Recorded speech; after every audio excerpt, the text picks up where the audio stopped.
Okay, the project for today that we're going to start is staining our patio. Obviously, I'm not working today. I'm not dressed for working outside. I've got a funeral this morning, but after I leave, Amy's going to get started on the process of preparing our concrete patio for staining. Let me give you a little history about this. So this was our project for the year. We try to do some type of a improvement project on our home every year, and this year it was this patio. So before we built this patio, there was basically a gentle rise from the back of our house to the cabin, and you can kind of see where we put in a retaining wall there.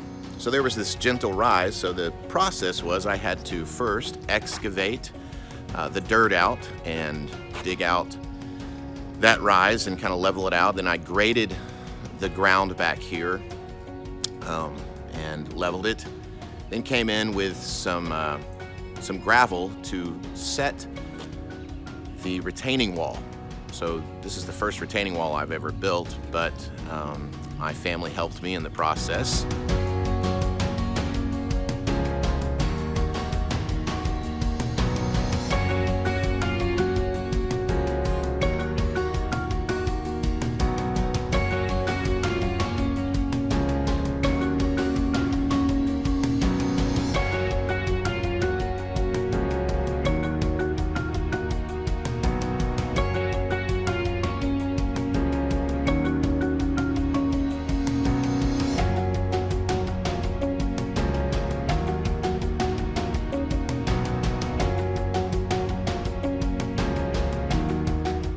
That was going to serve as this side of the patio, the form for the concrete. Now, Amy and I had discussed several different types of surfaces for our patio.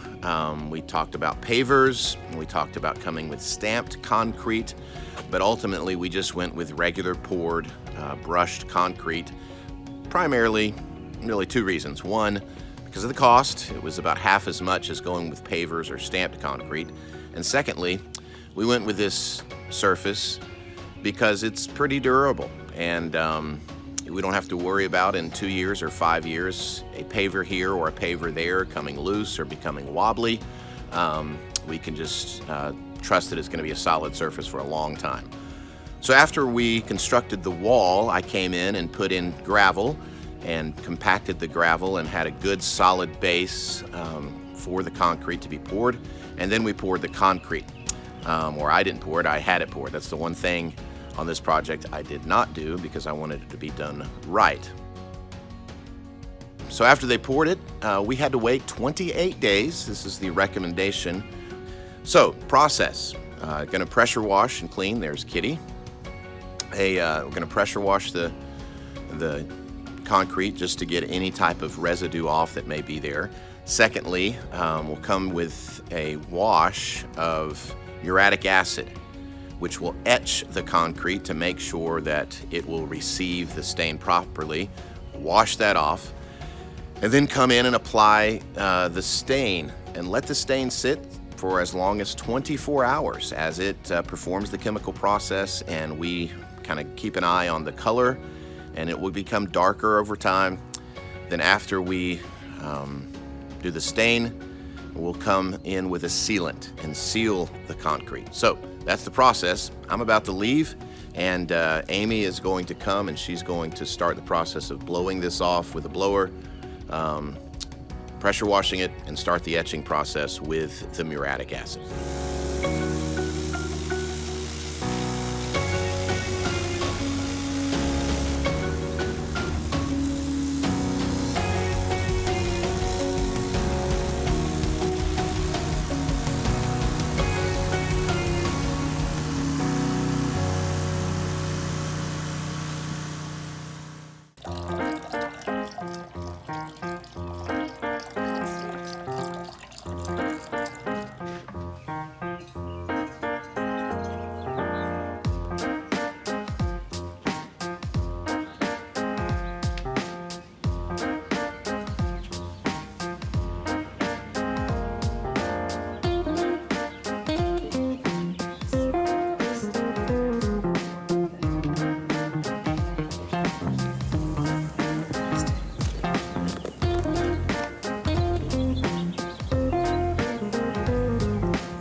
Spraying on the muriatic acid, etching the concrete.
Well, it's 9:05 p.m. Of course, it's June 23rd, so we've got long days. But we're going to go inside and go to bed. See what it looks like in the morning. Fingers crossed. Of course, I don't believe crossing fingers does anything, but you know, just in case. Well, it's 6:20 in the morning, and let me tell you where we are. We went through the whole process of staining with the stain that we picked out, which was called, I think, saddle brown maybe. And we were not happy at all with the color. I'll kind of show you what we're looking like right now. In direct sunlight, it was very, very orange and not at all the color we wanted. So here's what we've been doing in the evenings, and Amy primarily did a neutralizing solution on the acid stain to kind of stop the process of it working. We pressure washed it multiple times, came back with the muriatic acid to try to start the chemical process of preparing the concrete to receive stain again, pressure washed that off, and then some knucklehead mowed the grass, that would be me, and got a little bit of debris on the concrete. So we got some new stain in. That's a darker brown that we're gonna go with. And I'm about to blow all the debris off the slab. Amy's gonna start the process of trying to stain it once again.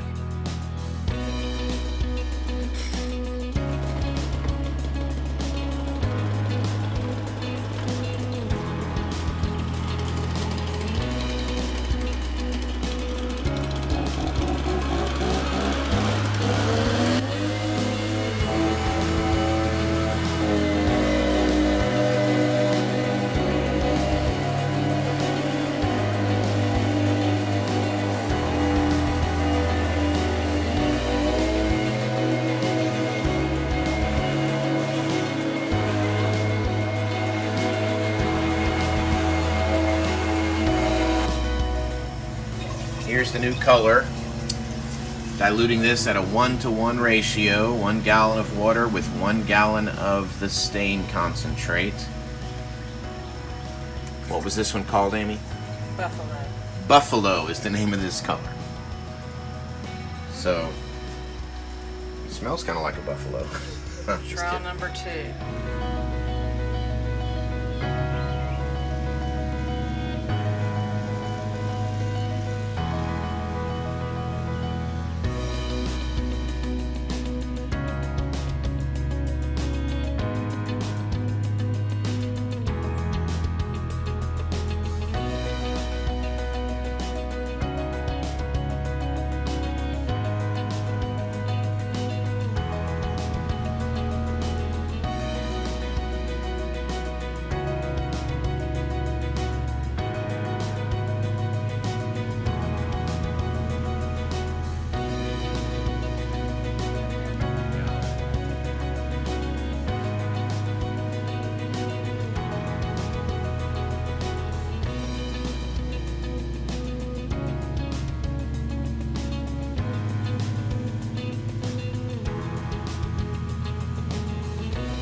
So what we're doing here is we are brushing in a baking soda neutralizing solution that will stop the chemical process of the acid stain so it doesn't get any darker.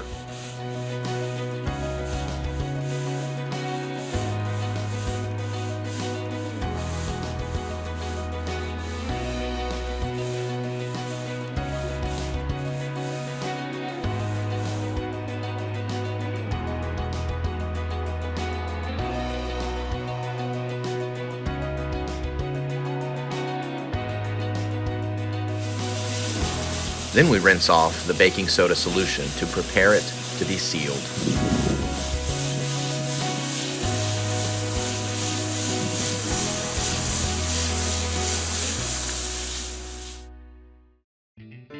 Well, the first time we stained, we tried to use a guard to protect our wall, the wall of our house from the stain.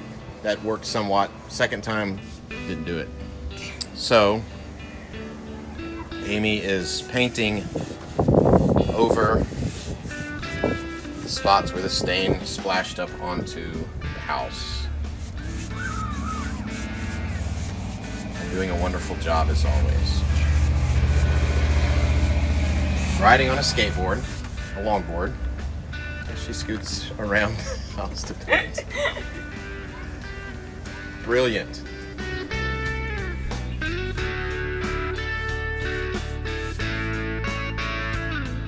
So we're a couple days removed from when we finished staining the concrete for the second time, and we are absolutely thrilled with the color. We love it. So we haven't sealed it yet. We were kind of going back and forth on what type of sealant we're going to use. We settled on a semi-gloss type sealant, and we also purchased some silica sand to put on the porch of the cabin because that can be a bit of a slick surface. Okay, here's our sealer. 25% solids. So it is a liquid solvent, and essentially the way this works is you paint it on and then the liquid evaporates and you have the solids that remain on the concrete. Rip it back off. Look at that. Takes the extra. Fuzz away. So that doesn't get stuck inside the... Help it not be, throw all that in around your project. Right. Sounds good. Well, it looked like we had a break in the projected rainfall. So last night we made the decision, because it looked like everything was clearing out, that we could go ahead and put on the sealant.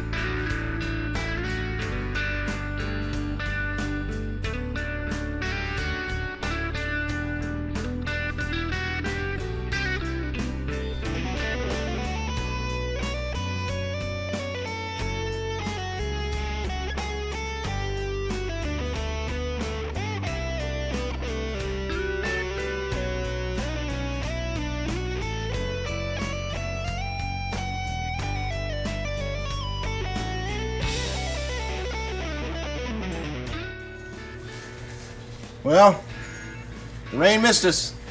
It went right around us. Not really, Mrs. It started raining on us. We got 18 drops. So last night at about 8 o'clock, we completed the first coat of sealant on the concrete. Got up at 6:30 this morning, and Amy and I came out and put on the second coat of sealant to kind of clear up any uneven spots. You can see it's still wet. And so we anticipate it's going to dry, lighten up a bit as it dries, and then it's got to stay off of heavy traffic for 72 hours. And then we will come back and put in all the furniture that we've got. We've got other furniture to get, but for what we've got now, we'll come and put it all back. So we did seal the cabin porch twice. The second time we put in that silica gel that silica sand that I mentioned to put some grit on that porch. but looks like we're ready to go.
Well, here's the finished product of the stained concrete patio.